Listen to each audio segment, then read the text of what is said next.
I created Looking Glass as a way to bring the reality of climate change to local people with their cell phones.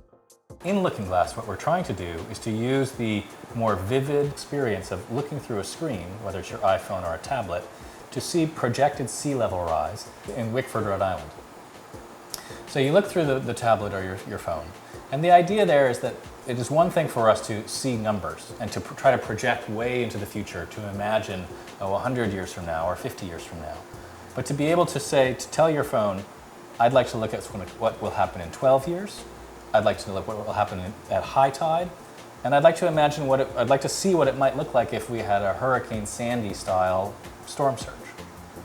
Then the user simply presses a button, looks through the screen, and can see that projection through the camera to see what's actually happening in the community that they're standing in. Wickford is a low-lying coastal historic village.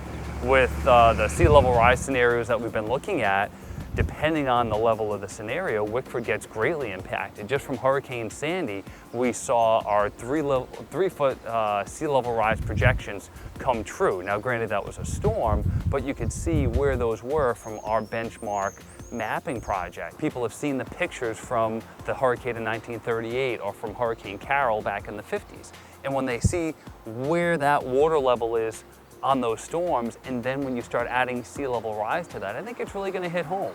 You have the data from the scientists, you have the way of turning something from data into a narrative from both the journalist and the design point of view.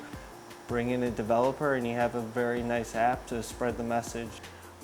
I was frustrated in my job. I felt like books, articles, blog posts, they reach a narrow set of Americans who are still interested in this issue, but many Americans have turned off. And so my hope is through this unique collaboration, we've created a tool that will get broad interest and help people understand in an intuitive and even emotional way how sea level rise could affect them.